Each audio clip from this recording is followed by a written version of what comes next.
Shedeur Sanders proposed restriction following speeding incidents. His situation has generated all kinds of reactions and even possible solutions.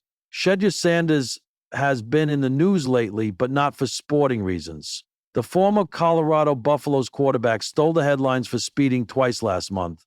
The first ticket he received in Ohio was on June 5th, according to a filing in Medina Municipal Court. Sanders was traveling 91 miles in Brunswick Hills, a 65-mile zone. Then, a second ticket came when the aspiring starting quarterback was pulled over by Strongsville police on June 17th. This time, he was driving 101 miles over the posted limit, 60 mph. This, in addition to stirring up controversy among Cleveland Browns and fans, also provoked all kinds of reactions and even solutions. A proposal that could cool his situation. And there are those who believe that Sanders could opt for transportation services instead of driving. In fact, Justice B. Hill of Cleveland.com suggested that Shedeur lose the right to use our roads and that he should use Uber to get anywhere he might want to go.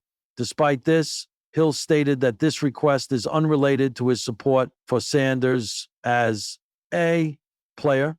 And Shedeur, in fact, he stated that he will continue to cheer for him even if he has not seen any of his games. What is certain is that in his fight for the team's starting job, this situation is unlikely to impose his role in the Cleveland Browns. However, he still continues to demonstrate his talent to stand out among veterans Joe Flacco and Kenny Pickett, as well as rookie Dylan Gabriel. The roar of the engine was deafening, but not louder than the silence that followed. When Shedeur Sanders, the Cleveland Browns' young quarterback, was pulled over for reckless speeding twice in a single month, it sent shockwaves across the NFL. A rising star with the swagger of his father, Deion Sanders, Shedeur had been tipped as the next dual-threat QB sensation, but now his foot on the gas had become a foot in the door of controversy. Reporters hounded him, headlines flared, her speed demons, future in fast lane or dead end. What the public didn't know was that behind closed doors, the Browns front office wasn't just concerned, they were furious. Kevin Stefanski called a private meeting with Sanders and his agent, but instead of punishment, the young QB brought an unexpected twist, a proposal. The meeting inside the Browns facility, tension hung heavy in the air. General manager Andrew Berry tapped a pen on the table. "We could suspend you, fine you, trade you even. What are you thinking out there, Shedeur?" Shedeur looked up, calm but resolute. "I get it," he said. "I screwed up. But suspending me doesn't fix the problem." Berry raised an eyebrow. "Then what does?" Shedeur pulled a folder from his backpack and slid it across the table. A one-page plan. Shedeur. The proposal. Rookie roadlock. Initiative.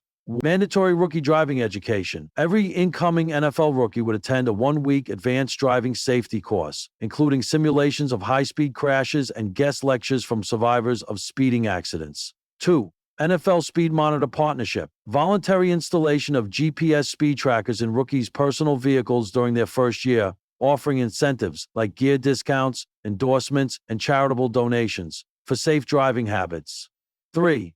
Zero to Hero campaign, a social media and school outreach program led by Shedeur himself, using his own mistakes to educate teens about the dangers of reckless driving. 4. League-wide rule proposal, mandatory 60-day driver restriction for any rookie caught speeding 20-plus mph over the limit, loss of driving privileges, chauffeur provided by team, community service, and a personal apology statement. Kevin Stefanski leaned back, arms crossed. "You're suggesting we penalize you and make it a rule for everyone?" "I'm suggesting we stop pretending this is just about speeding tickets," Shedeur said.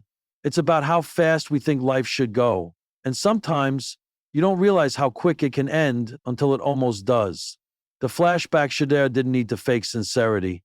A week before his second ticket, he had swerved on an icy Cleveland back road. It was late, he was alone, and the Camaro hugged the corner too tight. The car skidded, flipped once, and slammed into a ditch. Somehow he walked away with nothing but a scratch. That crash never made it to TMZ. Not even the team knew the full story. But Shedeur remembered the smell of burning rubber, the flicker of airbag dust in the moonlight, the voice of his mother crying over the phone. That night, he made himself a promise.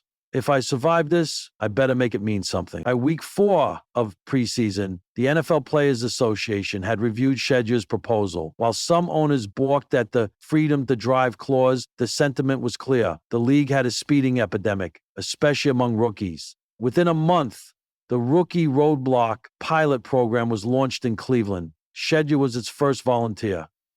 The turnaround on the field, Shedeur started slow. Critics said he looked distracted. But as the campaign gained traction, something clicked. By week 6, he led a 90-yard game-winning drive against the Ravens.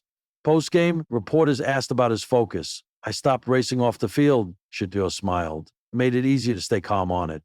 Legacy in the making. 1 year later, rookie roadblock had expanded to 5 teams. Speeding violations among NFL rookies dropped by 42%. A teen in Atlanta sent Shedeur a letter. I watched your video in health class. I almost drove drunk once. I stopped because of what you said. Thanks, man. Shedeur framed it. Not every story in the NFL ends in glory. Some end in tragedy. But sometimes a young QB gets a second chance, not just to rewrite his own path, but to slow down and help others take the right one.